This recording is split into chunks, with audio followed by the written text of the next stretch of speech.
Hello everyone, good morning. कशा आहात तुम्ही सगळे? आय होप की तुम्ही सगळे मस्त मजेत असाल. आम्ही पण एकदम मस्त मजेत आहोत आणि तुम्हा सगळ्यांचं माझ्या व्हिडिओमध्ये परत एकदा खूप खूप मनापासून स्वागत आहे.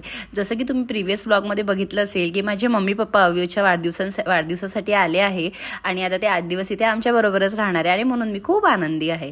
चला तर आजचा दिवस असा काहीसा सुरू झाला आहे. सर्वात आधी तर काल अव्यूचा वाढदिवस होता. आम्ही तो छान असा सेलिब्रेट करून घेतला. ॲक्च्युली आम्ही परवा ब्रिंग इन केलं, त्यानंतर काल पण मस्त असं सेलिब्रेशन केलं. पूर्ण दिवस आम्ही बिझी होतो आणि आज सकाळी सकाळी आम्ही निघालाय पांडुरंगाच्या दर्शनासाठी, म्हणजे पंढरपूरला. तर आधीच आमचं डिसाईड झालं होतं की आपल्याला पंढरपूर आणि कोल्हापूर पण करायचं आहे यावेळेस. म्हणजे मम्मी पप्पा 8 दिवसांसाठी येणार होते आणि म्हणून पप्पा, मी, कृषिका आणि मम्मी आणि अव्यू असे आम्ही 4 जण पंढरपूर चाललो आहे. 5 जण पंढरपूर चाललो आहे. प्रीतम नाही आला कारण त्याच्या ऑलरेडी भरपूर सुट्ट्या झाल्या होत्या आणि त्याचं काही शक्य नाही झालं. आता मॉर्निंगला आम्ही 4ला उठलो होतो, 5ला घरातून बाहेर पडलो होतो, 5 ते 5:30च्या दरम्यान. आणि म्हणून आम्ही इथे खूप झोपीत होतो आणि आम्ही ऑलरेडी छान असं रेडी होऊनच गाडीत बसलो होतो कारण आम्हाला तिथे पोहोचल्या थोडं फ्रेशन अप झालं की लगेच मग आम्हाला दर्शन करायचं होतं. चला तर बघा, बोलता बोलताच आपण मस्त असं पांडुरंगांच्या म्हणजे पंढरपूरला येऊन पोहोचलो आहे. आता इथे ना आज अशी खूप काही गर्दी नव्हती. आमचं लिटरली 2 ते 2.5 तासात छान असं दर्शन झालं होतं.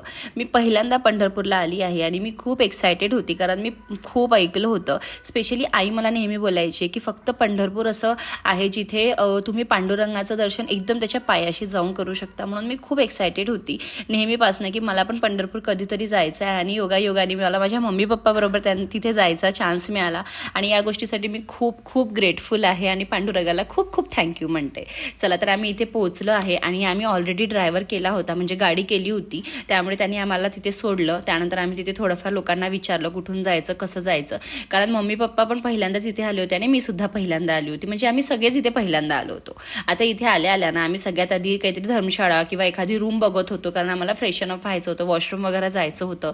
तर त्यासाठी म्हणूनच आम्ही एक रूम बघितली. त्या रूममध्ये गेलो, छान फ्रेशन अप झालो. तिथे फ्रेशन अप होऊन आल्यानंतर ना अव्यूचं पण डायपर वगैरे थोडंफार चेंज केलं आणि त्यानंतर आम्ही गेलो दर्शनाच्या लाईनकडे. कारण दर्शनाची लाईन लागल्यानंतर ऑलमोस्ट 2 ते 2.5 तासांनी आमचं दर्शन झालं. सर्वात स्टार्टिंगला तर लाईन जशीच्या तशीच होती कारण की तिथे पंढरपूरचं म्हणजे जे काही त्यांच्या आंघोळीचं वगैरे वेळ असते ते सगळं सुरू होतं, त्यामुळे त्यानंतर दर्शन सुरू झालं आणि लिटरली 1 ते 1.5 तासात आमचं दर्शन झालं आणि टोटल आम्हाला 2.5 तास लागले.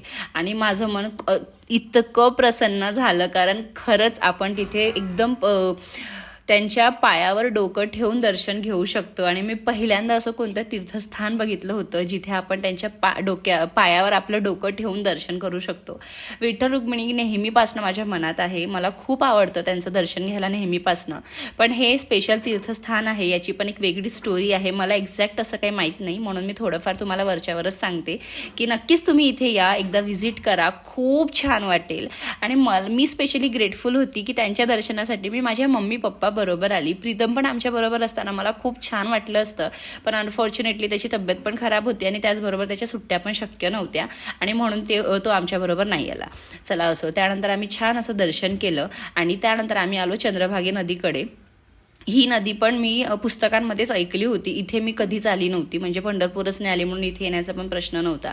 इथे आम्ही आलो, त्यानंतर इथे थोडेफार फोटोज घेतले आणि मम्मी पप्पा बरोबर आली ना तर एक गोष्ट कॉन्स्टंट असते, कंटिन्युअस मस्ती आणि कंटिन्युअस खाणं पिणं. आणि कारण काल अव्यूचा वाढदिवस झाला होता म्हणून आम्ही घरून ना स्वयंपाक वगैरे थोडा उरला होता, तो पण आम्ही सोबतच कॅरी केला होता. आम्ही म्हटलं की उद्या सकाळी आपल्याला भूक लागली वगैरे तर आपण तेच खाऊन घेऊ म्हणून. चला तर आम्ही इथे आलो आहे. इथली पण एक स्पेशालिटी आहे, इथे ना दगडाची जहाज आहे जी की पाण्यावर तहरते, म्हणजे तरंगते ती. आणि हे आम्हाला तिथे येऊनच कळालं. तेही कधी कळालं ते तुम्हाला सांगते. इथे ना 2 जणी आल्या होत्या, त्याची छोटीशी क्लिप माझ्याकडे आहे, ती मी पुढे ॲड करेल. त्यापूर्वी सांगते तुम्हाला की मम्मीने इथे चंद्रभागा नदीला वाहण्यासाठी काही गोष्टी घेतल्या होत्या, म्हणजे त्यांची ओटी भरण्यासाठी आय थिंक असं काहीतरी होतं. तर तेच ती इथे भरायला आली होती. मला पण तिने खूप फोर्स केला चल पुढे म्हणून, पण मी अव्यू बरोबर होता त्यामुळे मी काही गेली नाही. आणि तिथे ऊन पण भरपूर होते तर मला थोडंसं सेफ नाही वाटलं, कारण आपण ओलं झालो आणि ऊन लागली तर ते झकार लागलं असं म्हणतात आमच्याकडे आणि ते मला नको होतं. कारण अव्यूचा आणि आमचं आत्ताच एवढं मोठं 8 दिवसाचा टूर झाला होता म्हणून मला आता अजिबात असं काही नको होतं. म्हणून मम्मी, कृषिका आणि पप्पा तिथे पुढे गेले. त्यांनी छान तिथे दर्शन घेतलं. मी लांबूनच त्यांचं दर्शन घेतलं, थोडंसं पाणी अंगावर घालून घेतलं होतं. त्यानंतर मम्मीनी ते छान असं दर्शन केलं कृषिकाबरोबर जाऊन आणि नंतर मम्मीनी खूप फोर्स केला आणि म्हणून पप्पा, मम्मी आणि कृषिका हे तिघीसुद्धा बोटवर गेले होते एक फेरफटका करायसाठी. अच्छा, तर ह्या दोघी त्या होत्या जे इथे रिसर्च करायसाठी माहिती आल्या होत्या की ती दगडाची जी जहाज आहे ती कशी तरंगते पाण्यावर. पण इथे येऊन त्यांना कळालं की ते फक्त सकाळीच असते 1 ते 2 तास. ते लोक तिथनं त्यांना बाहेर काढतात जेव्हा पाण्याचा फोर्स असतो, त्यांची पूजा केल्या जाते आणि त्यानंतर त्याला थोड्या वेळ तिथे सोडल्या जाते पाण्यात आणि त्यानंतर परत त्याला बंद करून ठेवल्या जाते. आणि पाण्याचा फ्लो कमी असला की ती नाही तरंगत, पण जर पाण्याचा फ्लो जास्ती असला तर ती तरंगते. आणि मला सुद्धा या गोष्टीची अति एक्साइटमेंट होती की मला सुद्धा ते बघायचं आहे. पण अनफॉर्च्युनेटली ते आत्ता या वेळेवर शक्य नव्हतं. आता काहीतरी दोन नाही आय थिंक 12-1 वाजले होते आणि त्यांनी बोललं होतं की ते सकाळी फक्त 5:30 ते काहीतरी 8 वाजेपर्यंतच ती प्रोसेस असते आणि ते आम्हाला नाही बघता आलं. तर त्यासाठी म्हणून मन थोडंसं दुखत होतं, कारण इथे येऊन काहीतरी माहिती पडलं पण ते नाही बघता आलं. But it's okay. आणि त्या ज्या आल्या होत्या ना इथे रिसर्च करायला, ते आज परत थांबणार होते आणि उद्या सकाळी परत ते सगळं बघून आणि सगळं त्यांची जी काही प्रोसेस आहे ती करून निघणार होते. So really nice. त्यानंतर आम्ही इथे परत पुढे आलो. मला यासाठी हसायला येत आहे कारण मम्मा मस्त चालली आणि माझे पप्पा तिची बॅग घेऊन मागे मागे येत आहे. मला खूप छान वाटते. त्यानंतर आमचं तिथलं पण एक दर्शन झालं. ते मंदिराचं नाव मला आठवत नाही, पण याच्या एक्झॅक्ट मागे तुम्हाला दिसत असेल तेच ते मंदिर होतं. तिथे पण आम्ही छान असं दर्शन केलं. त्यानंतर मम्मी पप्पा आणि कृषिकांनी छान असं बोटवर एक फेरफटका मारला आणि मग आम्ही पंढरपूरवरून निघालो कोल्हापूरला जाण्यासाठी. अजूनही आम्ही काही खाल्लं नव्हतं, आमचं फक्त चटरपटर सुरू होतं आणि तिथे ना कुठेच आम्हाला बसून जेवण्यासाठी प्रॉपर अशी जागाच मिळाली नव्हती अजूनही. आणि येताना आम्ही कंटिन्यू झोपलो होतो, त्यामुळे काहीच नाही झालं. अरे हां, तुम्हाला एक सांगायचं राहिलं. आय थिंक मी ते शूट नव्हतं केलं, त्यामुळे आम्ही ना तिथे पोचल्या जेव्हा फ्रेशन अप झालो तेव्हा आम्ही तिथे भाकरी, पिठलं, लोणचं खाल्लं होतं. अव्यूला इडली भरवली होती आणि छान असा वडा पण खाल्ला होता. तर आमचं पोट भरलं होतं. हे सांगायची विसरली मी, कारण इथे ॲड नव्हतं केलं म्हणून. त्यानंतर जेव्हा आम्ही कोल्हापूरकडे निघालो ना तेव्हा एक रस्त्यात आम्हाला एक छोटासा ढाबा दिसला. आम्ही त्यांना विचारलं की इथे बसून आम्ही जेवण करू शकतो का? तर ते बोलले हो बिंदास्त तुम्ही बसून इथे जेवण करू शकता. आणि आम्ही तिथे निघालो ना तेव्हा अव्यू झोपून गेला होता. पण त्यांनी सकाळी खाल्लं होतं, पण तरीसुद्धा आपल्याला वाटतं की आता दुपारी जेवणाची वेळ आहे, तो न जेवता झोपला म्हणून. पण ठीक आहे, त्याची झोप झाली की तो छान जेवण करेल असंही वाटत होतं मला. म्हणून मग आम्ही ना इथे सगळे थांबलो. छान असं माझं जे घरचं आणलेलं जेवण होतं तेच इथे बसून मस्त जेवण केलं आणि आमच्या दर्शनाबरोबरच एक पिकनिक झाल्यासारखं असं वाटत होतं. मी घरून छान असं डिस्पोजेबल सगळ्या गोष्टी आणल्या होत्या, पाणी, त्याचबरोबर इथनं आम्ही थोडेफार फिंगर पण घेतले होते आणि सगळ्यांनी बसून मस्त असं जेवण केलं पोट भरून. आणि त्यानंतर आम्ही निघालो पुढच्या प्रवासाला, म्हणजे कोल्हापूर जाण्यासाठी. आता मागे आम्ही तिघं बसलो आणि अव्यू आपल्या नानूबरोबर बसले आहे, त्यामुळे मी एकदम निवांत होती की पप्पांबरोबर तो एकदम सेफ आहे, व्यवस्थित आहे.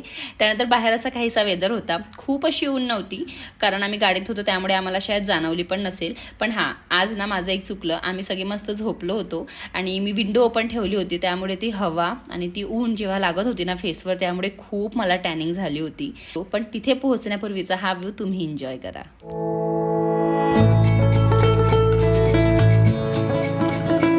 चला तर आम्ही पोहोचलो कोल्हापूरला आणि आम्ही हॉटेल ऑलरेडी बुक केलं होतं. इथे 4 लोकांचे झोपण्याची प्रॉपर अशी व्यवस्था होती. हॉटेलचं नाव होतं महालक्ष्मी एक्झिक्युटिव्ह. खरंच खूप छान हॉटेल आहे हे. मी नक्की तुम्हाला सजेस्ट करेल की तुम्ही हे हॉटेल कन्सिडर करू शकता. आणि या हॉटेलपासून लिटरली 5 ते 7 मिनिटाच्या डिस्टन्सवर तुमचं महालक्ष्मीचं दर्शन होईल. म्हणजे महालक्ष्मीचं मंदिर आहे, तर 10 ते 15 मिनिटातच तुम्ही इथे पायी जाऊन दर्शन करू शकता. आणि आज आम्ही स्टे करणार होतो, आजच आम्ही रिटर्न निघणार नव्हतो, त्यामुळे आम्ही इथे छान आलो, फ्रेशन अप झालो सगळे. आणि त्यानंतर पप्पा बोलले की भूक लागली नसेल तर मग आपण एक फेरफटका मारून येऊया मंदिराकडे. आणि म्हणून आम्ही मग सगळे मंदिराकडे निघालो. अव्यूचं मस्त होतं, नानूकडे कधी आजीकडे कधी मावशीकडे, तर मी थोडीशी निवांत होती. त्यानंतर बोलताच आम्ही तिथे पोहोचलो. लिटरली 5 ते 10 मिनिटं पायी चालून तुम्ही इथे मंदिराकडे येऊ शकता. इथे भरपूर खाण्यापिण्याची सुद्धा व्यवस्था आहे. त्याचबरोबर इथे भरपूर सारे टॉईज तुम्ही लहान मुलांसाठी घेऊ शकता. आम्हाला इथे येईपर्यंत काहीतरी 8:30 वाजले होते, म्हणजे तिकडे आल्यानंतर फ्रेशन अप होईपर्यंत 1 ते 1.5 तास गेला. थोड्या वेळ आम्ही 5-10 मिनिटं आराम पण केला आणि त्यानंतर आम्ही इकडे आलो. आणि हे ना मेन गेट हे आहे, इथनं तुम्ही यायला पाहिजे, पण आम्ही बॅक साईडहून आलो होतो, त्यामुळे काही गोष्टी आमच्या मिस पण झाल्या होत्या, कारण आम्ही आतमधून पायी आलो होतो. सो असा काहीसा तिथला बाहेरचा व्ह्यू आहे. आणि ते एक्झॅक्ट पुढे तुम्ही बघाल तर तिथे मंदिर आहे, ते सुद्धा तुम्हाला थोडंसं पुढे दाखवते. त्यापूर्वी सांगते की इथे 90 रुपीजला आम्ही बॅग्स घेतले होते, म्हणजे ते 100ला बोलले होते, पण आम्हाला ते 2 ते 3 घ्यायचे होते, म्हणून आम्हाला पर पीस 90 रुपीजला ते दिले होते. ते बॅग्स खूप छान आहे, क्वालिटी पण त्याची छान आहे आणि आजच्या काही दिवसांपासून मी तीच बॅग वापरते आहे आणि खरंच खूप छान आहे. त्यानंतर आम्ही इथे लाईनमध्ये लागलो, कारण आम्हाला दर्शन घ्यायचं होतं महालक्ष्म्यांचं. सो तिथे दर्शनासाठी लाईनमध्ये लागलो. 15 ते 20 मिनिटात आमचं तिथे सुद्धा खूप छान असं दर्शन झालं. आणि इथे एक खूप स्पेशल गोष्ट आणि खूप स्वीट मोमेंट एक कॅप्चर मी केलं, ते तुम्हाला मी आता पुढे दाखवणार आहे.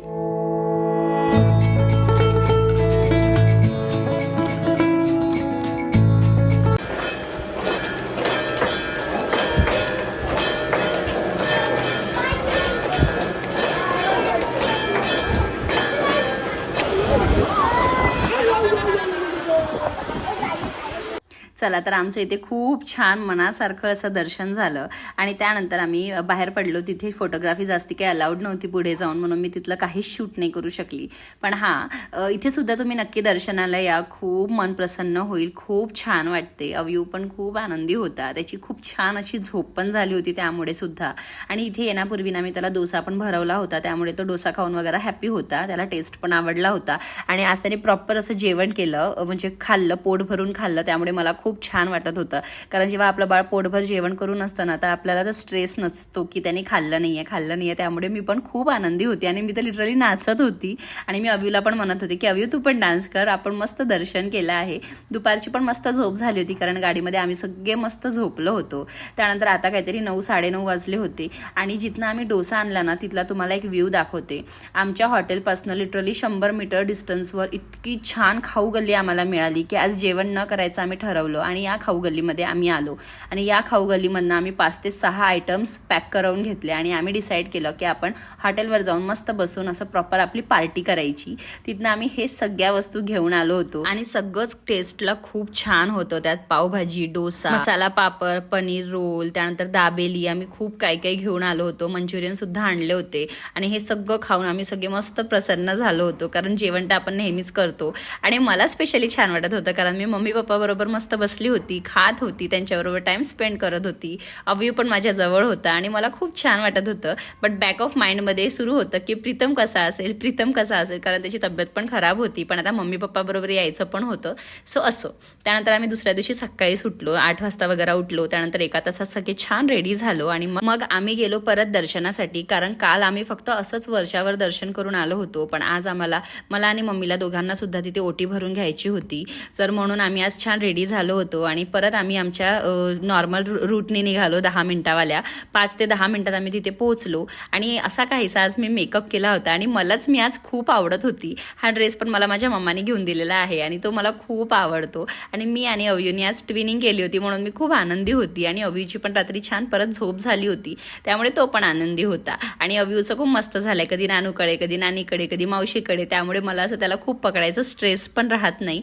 तसं मी त्याचा बेल्ट आणला आहे, पण तरी सुद्धा एवढी गरज पडत नाही, कारण पप्पा बरोबर पण तो खूप छान टाइम स्पेंड करतोय.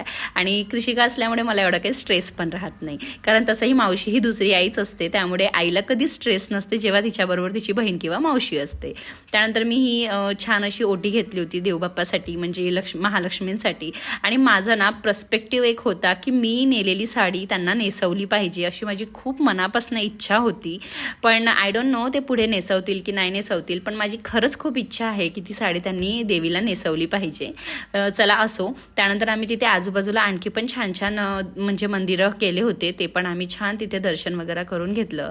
आतमध्ये पण छान असं दर्शन झालं. पण मला ना प्रॉपर देवीला असं रेडी झालेलं बघायचं होतं, पण ते मला बघता नाही आलं, कारण आज पण त्यांची काहीतरी तयारी वगैरे सुरू होती आणि तयारी व्हायला वेळ होता आणि आपल्याला तिथे जास्ती वेळ काही थांबू देत नाही. तुम्ही 2 ते 3 मिनिटं दर्शन केलं की तुम्हाला पुढे निघावं लागतं, कारण बाकीचे पण लोक असतात ज्यांना दर्शन घ्यायचं असते. चला असो. त्यानंतर बाहेर ना छान असं इथे एक एक्झिबिशन लागलं होतं. एक्झिबिशन म्हणा किंवा सेल म्हणा, छान छान ज्वेलरीज होते. तिथनं आम्ही 1 ते 2 ज्वेलरीज घेतले. त्यानंतर परत थोडं पुढे आलो आणि इथे एक मंदिर होता, तिथे पण आम्ही छान असं दर्शन करून घेतलं. या मंदिराची एक स्पेशालिटी मला ही वाटली, इथे जेवढं सगळं आहे ना, सगळं दगडांनी बनलं होतं. म्हणजे जे मेन मंदिर होतं ते सुद्धा दगडाचंच होतं. सगळे तिथे असं टाईल्स वगैरे काहीच नव्हते, सगळं दगडाचं होतं, कोरीव काम होतं. आणि अशा मंदिरात जायला ना मला खूपच आवडते. एक तर तिथे खूप थंडावा वाटतो, इतकी पॉझिटिव्ह एनर्जी येते आणि ना एक रिलीफ फील होते, एक पॉझिटिव्हिटी फील होते आतमधनं. मला आय थिंक तुम्हाला पण असं होत असेल, पण मला तर नक्कीच असं होतं. आणि त्यामध्ये ना इथे आल्यानंतर ना इथे काही प्राणी वगैरे पण होते आणि असं म्हणत होते ते लोक की हे रिअल प्राणी आहे आणि म्हणजे आता ते गेलेले प्राणी आहे, पण त्यांची जी साल आहे ना त्याच्यामध्ये त्यांनी असं भरून वगैरे ते तिथे ठेवलेले प्राणी आहे. पण आता यात किती खरं आहे तेवढं मला काही माहिती नाही, पण ते तिथले लोक असं सांगत होते. त्यानंतर इथलं पण आम्ही छान असं दर्शन करून घेतलं. अवयव इथे मस्त त्याचं खेळत होता आणि नानीबरोबर कृषिकाबरोबर ना त्याचं एक वेगळंच बॉन्डिंग आहे. त्यांच्याबरोबर ना तो खूपच आनंदी असतो, म्हणजे नाचायला वगैरे लागतो, इकडे तिकडे पळतो आणि असं जवळ. आता हे लोक असल्यामुळे ना मला एवढा स्ट्रेस पण नाही राहत की त्याला पकड, त्याला घेऊन ये, त्याला धर. ते लोक कंटिन्यूअस त्याच्याकडे लक्ष देत राहतात, तर ते एक म्हणजे छान वाटतं, रिलॅक्स वाटतं मला थोडंसं. त्यानंतर तिथे दर्शन केल्यानंतर 5 ते 10 मिनटं आम्ही बसलो सुद्धा होतो आणि त्यानंतर हे काका होते, त्यांना तिथलं झाडू वगैरे मारून घ्यायचं होतं, म्हणून मग आम्ही तिथनं निघालो.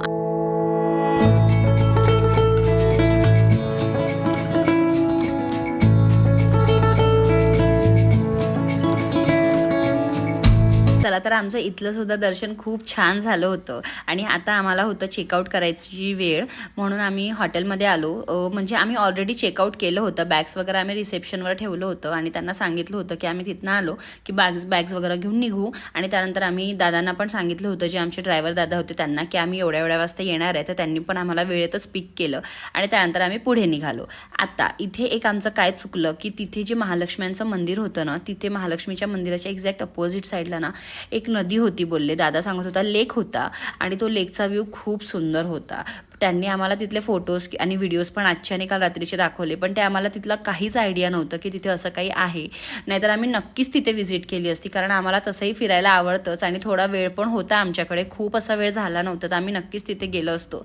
पण अनफॉर्च्युनेटली ते आम्हाला खूप लेट कळालं आणि म्हणून आम्ही मग तिथे नाही गेलो आणि मग डायरेक्ट आम्ही आमच्या मार्गाला निघालो, म्हणजे पुण्याला निघालो. चला तर आज होती चतुर्थी आणि माझा आणि माझ्या मम्माचा दोघांचा पण उपवास होता, म्हणून पप्पानी आणि कृषिकांनी थोडाफार त्यांचा जे काही त्यांना खायचं होतं ते खाल्लं. मम्मानी ताक पिलं आणि मी साबुदाण्याची खिचडी खाल्ली.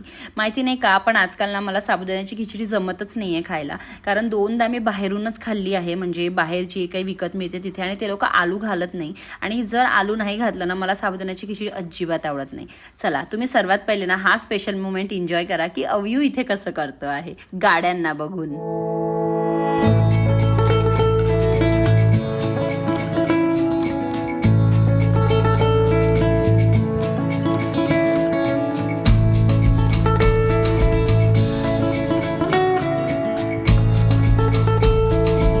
चला तर तुम्हाला सांगते की अवयूनी त्याच्याबरोबर त्याच्या बर्थडेला आलेलं हे गिफ्ट कंटिन्युअस सोबत ठेवलं आणि त्यांनी त्या बकेटला आणि त्या बकेटमध्ये असलेल्या स्पूनला पंढरपूर आणि कोल्हापूरचं दर्शन करवलं आणि हे खूप स्पेशल होतं. त्यांनी अजिबात ती बकेट सोडली नाही आणि पूर्ण वेळ तो बकेट घेऊन आणि तो स्पून घेऊनच तो फिरत होता, वावरत होता आमच्याबरोबर. चला असो, खूप क्यूट मुवमेंट होता तो. आणि इथे बसल्यानंतर तो खूप शांतपणे बसला होता आणि प्रत्येक गाड्यांकडे बघत होता, जे की तुम्ही पण नोटीस करू शकता. कंटिन्यू बघत होता, गाडी आली का, नेक्स्ट गाडी आली का, आणि असं काहीचं त्याचं चाललं होतं. त्यानंतर आम्ही तिथे आमची छान अशी पेटपूजा केली आणि मग आम्ही निघालो पुण्यासाठी. बट आता तुम्ही एक गोष्ट नोटीस केली असेल की कालही मी गजरा लावला आणि आजही मी गजरा लावला आणि तो गजरा अजूनही थोडा पण खराब झाला नव्हता, एकदम प्रॉपर होता आणि केसांवर इतका सुंदर दिसत होता ना की काय सांगू, तुम्ही बघून नोटीस करू शकता. चला तर तुम्ही पण आमची जर्नी एन्जॉय करा आणि मी तुम्हाला लवकरच भेटणार आहे नेक्स्ट व्हिडिओमध्ये. तेव्हापर्यंत तुम्ही स्वतःची काळजी घ्या आणि आय होप की तुम्हाला माझे व्हिडिओज आवडत असेल. जर तुम्हाला माझे व्हिडिओज आवडत असेल तर माझा चॅनल अजून जर सबस्क्राईब केला नसेल तर नक्की चॅनलला सबस्क्राईब करा आणि भेटूया अशाच मस्त मस्त व्हिडिओ बरोबर. याच्यानंतरचा व्हिडिओसुद्धा खूप स्पेशल राहणार आहे, माझ्या मम्मी पप्पा बरोबरचा शेवटचा व्हिडिओ आणि खूप स्पेशल व्हिडिओ. चला तेव्हापर्यंत स्वतःची काळजी घ्या, भेटूया, बाय.